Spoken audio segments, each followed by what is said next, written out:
Hello, this is Vlad and a new story from my channel, Amazing Stories.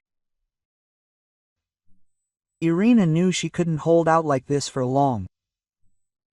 She was already working 2 jobs, both far from easy ones, as a teacher during the day and as a cleaner in the evening. No, the family's poverty didn't begin with the accident that injured her husband, but 3 years before. Oleg lost his job after crashing his car in a taxi and never found anything else. Or rather, a couple of days before the ill-fated accident, he finally found a job where he could drive a taxi in someone else's car. But that didn't bring a solution, only many more problems. At the free hospital, the doctor gave her a scare. She said that if Oleg wasn't transferred to a private clinic, he wouldn't survive. But he can talk and walk, Ira said then. How insensitive you are. We're talking about a person's life here, and you're looking for an excuse, Svetlana replied.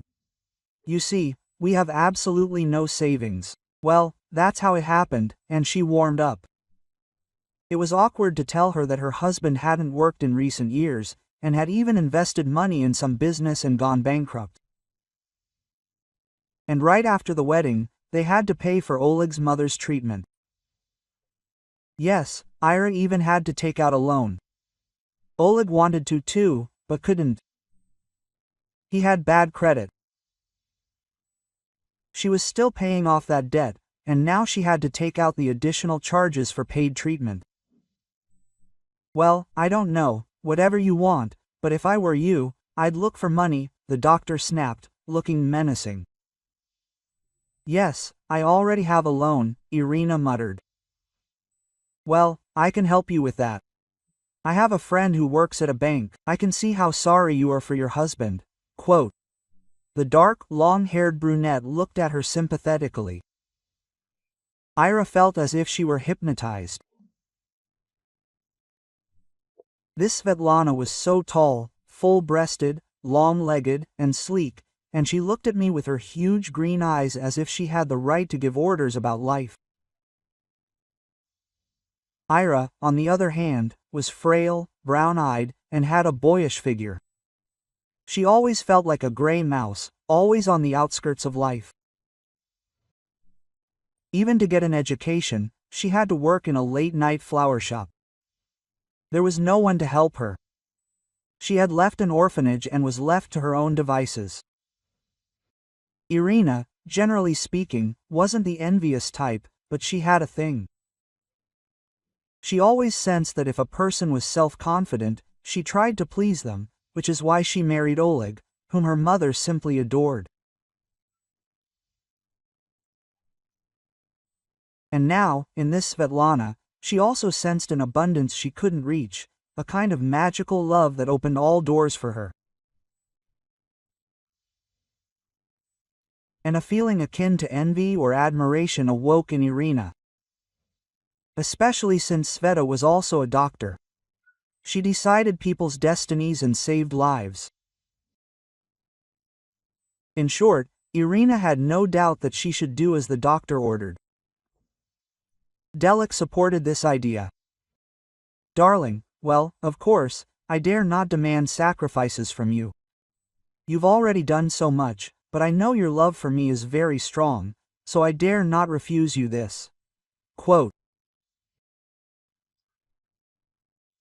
How beautifully Irina said it, even though she worked as a Russian literature teacher and couldn't articulate her feelings so beautifully, while her husband, who dropped out of college in his first year, easily put the thoughts he needed into words. Ira knew Oleg was more talented and better at everything. In fact, her husband was even more handsome in appearance, strong, broad-shouldered, with dark eyes, like a boletus mushroom in the morning forest. Irina's greatest dream was for her and Oleg to have children, and for them all to take after her husband.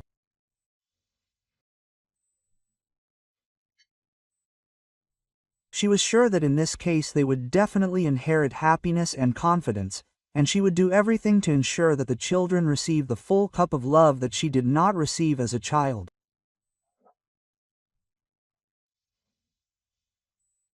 But what good could the children inherit from her? Irina ended up in an orphanage while her mother was still alive, and she was only 3. Her mother even rarely visited her, once or twice a year, bringing gifts. Once, a beautiful dress.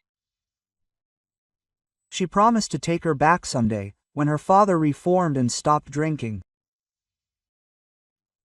Ira really hoped that this would happen sooner. She pitied her mother. Sometimes she appeared with bruises.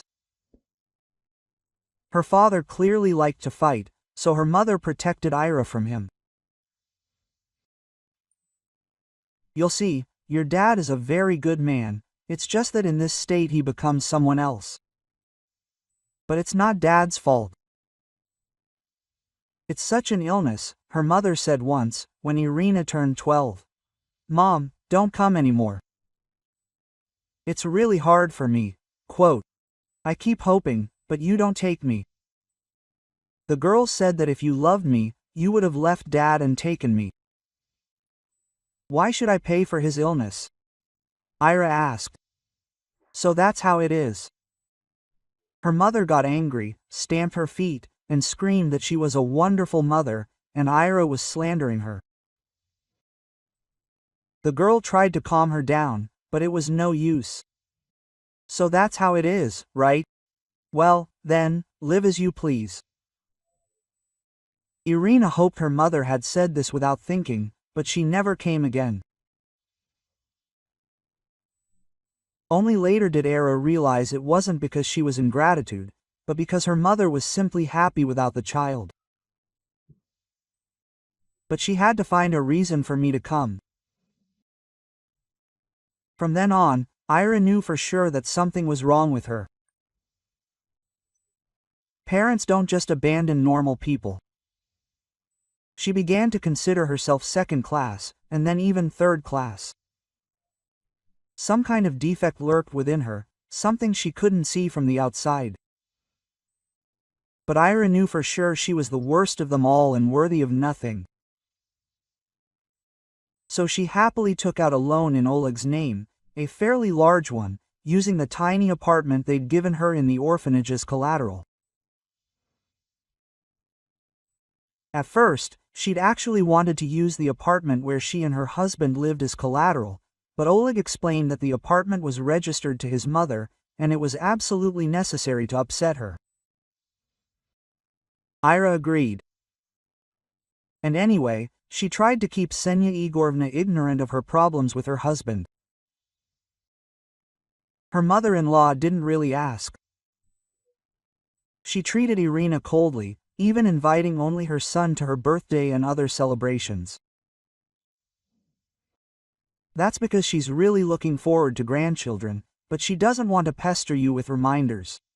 And if you come, she won't be able to resist. Mom isn't always tactful, Oleg explained. Ira believed him. Sometimes, however, the thought crept in that Ksenia Igorovna could have been more polite, considering the fact that Ira had worked so hard since the wedding for her recovery and surgeries at a private clinic, and it was unlikely that her mother-in-law knew anything about her son's problems, which her daughter-in-law constantly dealt with.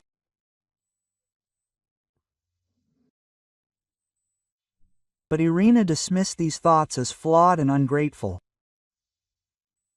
She wanted to think only the best of people. After all, this was her family, and she had no other family. Irina believed that one day Ksenia Igorovna would acknowledge her as her daughter, at least a little. Almost 6 months had passed since Oleg had been treated at this expensive clinic. But he wasn't getting any noticeable improvement. He groaned, complaining that everything was going too slowly. "Well, what did you bring me?" He languidly picked at the mashed potatoes and cutlets with his fork, even worse than hospital food. "Put this away." Quote, "You know, maybe it's for the best that we don't have kids. With such housekeeping skills, you won't get far." It was a shame. Ira was self-critical, but she knew for sure that she was a good cook. It's just that Oleg had become really mean. Last time he scolded her for losing weight and looking ugly, as if he didn't understand that her life was far from sweet. You better tell me, how did it happen that this Svetlana works here and why is she smiling at you like that? Irina was haunted by a thought. Apparently, the doctor worked at that ordinary hospital, and then suddenly transferred. And not once, not twice, not 3 times, Irina found her animatedly chatting with her husband. Once, I think they even held hands. But I'm telling you, it's just a coincidence. Sveta had been invited here for a long time, and now she's decided to come. Do you really think she just transferred so easily for my sake? You're being paranoid, Oleg said indignantly. Sorry, but you were smiling and holding hands. She keeps coming to see you. Irina's tongue wouldn't obey her. She was afraid he'd say something too harsh again. And then her husband would disappear, find an excuse to leave her, a boring, annoying loser. Just like her mother found an excuse and left her. What are you mumbling about, huh? I don't understand anything at all. Let's drop this topic. I'm tired. Listen, leave me alone and take this horror with you. Oleg practically chased her away along with the containers.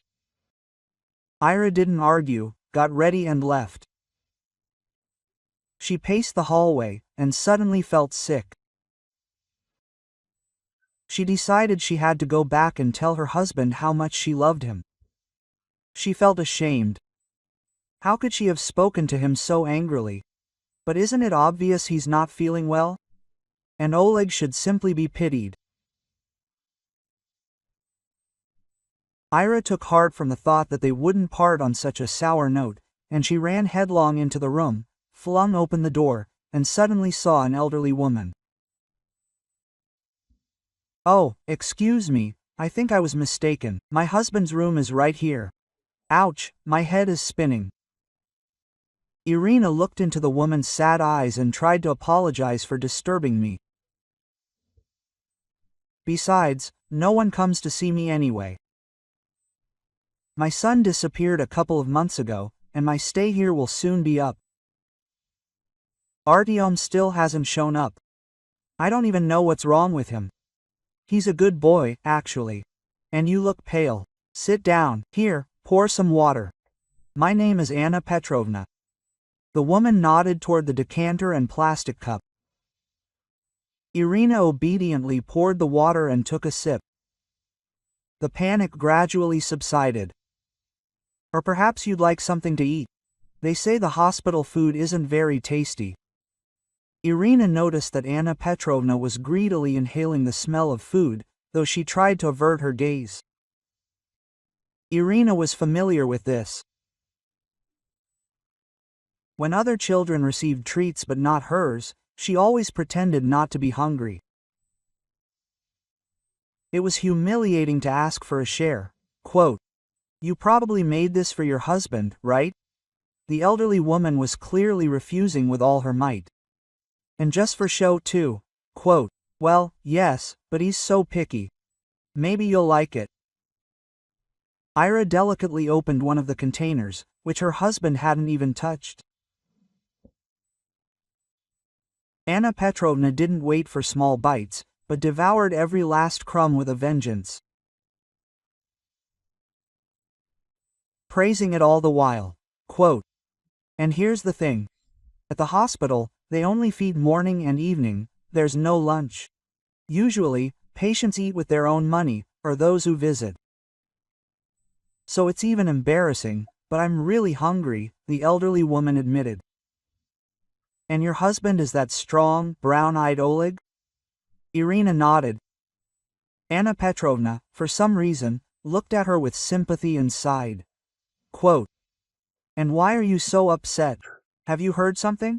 He's doing badly." "Please tell me," Irina asked, instantly turning on her internal alarm siren. Quote, "Oh, no, what are you saying? Everything is fine, I didn't hear anything." Anna Petrovna tried to change the subject. She told him about her son. He, according to her, owned several small shops.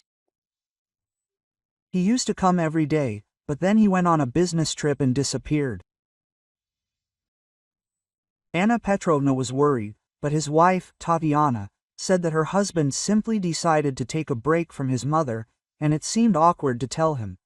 Quote, "And she herself doesn't visit you either?" Irina asked with sincere surprise. "What are you saying? Where can I find daughters-in-law who love their mothers-in-law?" The older woman responded with surprise and explained that her relationship with Tatiana hadn't worked out from the very beginning. "You know what?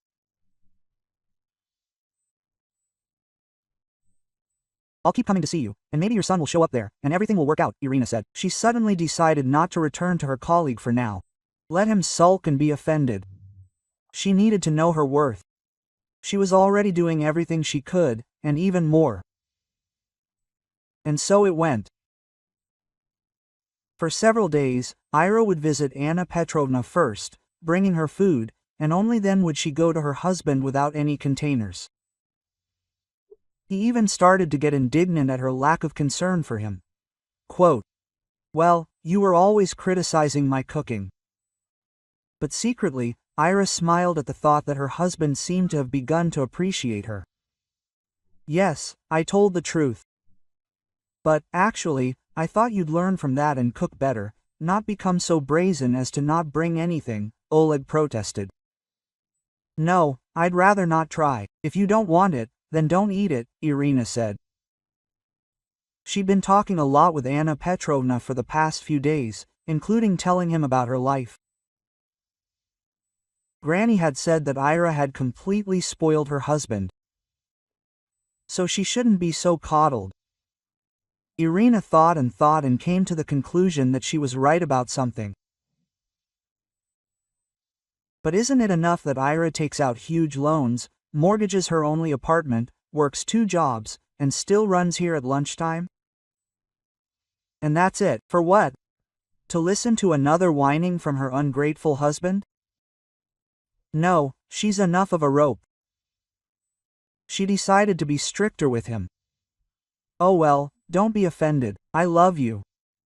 To Ira's surprise, Oleg immediately understood and tried to apologize. The next day, she flew to Anna Petrovna as if on wings. She couldn't wait to tell him about her rapid success. "Anna Petrovna, my dear, it seems you have saved my marriage." Ira was about to tell him that her husband had apologized for the first time in his life, when she suddenly heard her say, "Run, run away from your husband." The elderly woman said this clearly. The expression on her face was either sad or tragic. "What are you saying? Why? Everyone deserves a second chance." Irina couldn't understand. "Listen, my dear, I didn't want to tell you, but you are a very kind soul. And although I have never meddled in other people's affairs, I will repeat for you, run away from him and don't even go to him today. It's very dangerous." "But why?" asked Ira. She froze and couldn't understand anything. "I can't say this out loud, they could eavesdrop on us. Here, take this and read it before you see your husband. My son's phone number is in there. Maybe he will answer you. After all, he is the one taking a break from me. Tell him I asked for help," said Anna Petrovna. Ira took the folded piece of paper and went down to the lobby. She didn't want to read the letter. The air smelled of lilac, and hopes for a rekindled relationship had just been revived. And then this. And yet, sitting down on a bench in the park, she read, "Dear Irachka, I'll get down to business. Oleg is cheating on you with Svetlana. And, as I understand it, from a conversation I overheard a long time ago, I knew this even at our first meeting and would not have said anything. My husband is a cheater. It's unpleasant, but it happens often. But last night they discussed a plan. Oleg, when they met, promised to slip you documents according to which you lose your apartment, but your debt is forgiven. Svetlana even gave him a medicine that will drug your consciousness so that you don't ask questions. By the way, Svetlana's friend works at the bank, who has helped her do this many times. And also, your husband has been healthy for a long time, he's just pretending. Svetlana herself owns the clinic, and she's a swindler. They're having an affair behind your back with your own money and also want to take away the last. Call Artyom, show him this letter. Let him take a break from me for now, but he won't refuse a request. Thank you for your kindness to a complete stranger. Act now, don't take risks. Anna Petrovna. Irina read the letter several times. Tears fell onto the paper. The scent of lilac still lingered, but now it wasn't the scent of hope, but some kind of sweet-smelling intoxication that made her want to wake up as quickly as possible. And who had she laid her life on? On such a man. She didn't want to believe it, but facts she'd seen with her own eyes suddenly surfaced before her eyes. When Ira arrived earlier than usual, Svetlana was leaving the ward, hastily buttoning her blouse, and Oleg simply hid under the blanket. And that whole story with the instant transfer to another hospital. Did Svetlana even work as a doctor? After all, Ira only knew about it from Oleg's words. And with what mistrust he'd looked at Irina lately, the last time he'd been affectionate was when he'd begged her to take out a loan, and the mosaic, it was turning out to be terrifying. Artyom? They answered the call right away. Yes, who is it? Asked a low male voice. I'm a friend of your mother's. She gave you a letter, said Irina. And when she wrote it, her voice sounded surprised. Today or yesterday? Answered Ira. It can't be, my mother is in a coma. Tanya sent a photo. I paid for expensive treatment. She can't be disturbed. And I'm on a business trip now, solving some issues. Artyom was clearly surprised. Well, if you don't believe me, I can, of course, take a photo with your mother, and she's definitely not in a coma. Ira couldn't understand anything. Wait, right. Okay, I'm going back. Send me this letter in Messenger. It seems something is wrong. I'll have to sort this out myself, the man said. That evening, Anna Petrovna, Artyom, and Irina were drinking tea in a hotel room, where they had been brought by a tall, fair-haired man with gray eyes. Mom, it never occurred to me that Tanya blocked you on my phone. How stupid, Artyom said and patted her hand. It turns out that his wife was going to leave him for his competitor, whom she had been dating behind his back. So she needed her husband not to interfere with getting out of all the valuables from the cottage, as well as the money from the safe, were stolen.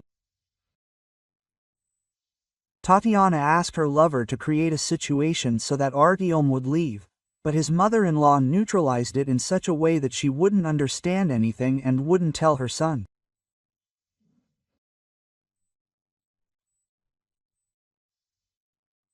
I was lucky that I met Irochka. This Tatiana is so cunning, she even took a photo of some coma patient and asked them to insert my face into it. You have to think of that, Anna Petrovna sighed. Did she rob you badly? She asked her son. No, the damage wasn't that great. I understated my income. We've only been married a year, and I didn't keep any serious documents at home, Artyom said and smiled. Of course, he was upset, but he was clearly trying to pretend everything was under control. It's much worse to waste years of your life on a fake person, Irina said, trying to somehow console Artyom and his mother. She wanted to add something kind and bright, but burst into tears. "Why are you crying?" "It's okay, though," Artyom asked. "Not quite, I have a huge loan hanging over me, I'm afraid of my husband, quote, and I'm also very tired. And my mother-in-law won't let me in the door now." She doesn't believe Oleg did that. For the first time in her life, Irina didn't mince words and told everything honestly. Quote, "And how big is the loan?" Artyom asked and smiled softly. Anna Petrovna patted her son's hand approvingly. Quote, "My Artyom knows how to run a business, maybe he can help." The elderly woman's eyes radiated maternal pride. She hugged Ira, and suddenly, for the first time in her life, she felt that someone really cared. A little more than 6 months passed. Artyom helped expose Svetlana's machinations against Oleg. It turned out that all this time, Ira's husband had been working for her and helping her carry out dirty deeds. He deceived Sveta's friends, but she deceived his friends. In the end, all the gullible Pinocchios ran out, so Oleg decided to sacrifice his wife, who was already boring him anyway. "Well, now you have nothing to fear. By the way, I got your apartment through he traded a friend for a very good price." When, instead of a rundown one-room apartment on the outskirts, Ira saw a luxurious, fully furnished European-style apartment in a decent neighborhood, she realized Artyom had paid at least as much as her apartment had cost, if not more. "That's too much. Artyom, I'm not a child and I understand how much all this costs. You've already paid off my debt. I don't know when I'll pay you back. I've done nothing for you, have you?" Ira burst into tears, realizing she'd never had and never would have such a wonderful man. He'd definitely have happy children with him. "Why are you crying again? You're like a princess who never laughs." "You know, my mother thinks you're perfect for me," Artyom began briefly. Quote, "Oh, come on, I'm an unprofitable and stupid bride. I just got divorced," Irina decided to joke. "Yes, but everyone defines profit differently. For me, it's reliability, kindness, and more." He hesitated, then added, "And the most important thing is that I started thinking about you long before my mother even thought of it." Ira's heart skipped a beat. She wanted to tell him he'd find someone more beautiful, better, but then she suddenly looked at herself through Artyom's eyes and saw. She was the perfect match, and everything would be fine for them. Just a year later, 2 wonderful girls, Rita and Lenachka, joined this happy family. And although they were twinkling eyes, one of them clearly resembled their mother, and the other, their father. If you like the story, please support me with a thumbs up button. It's just one simple action for you, but it means the world to me. Thank you in advance and all the best.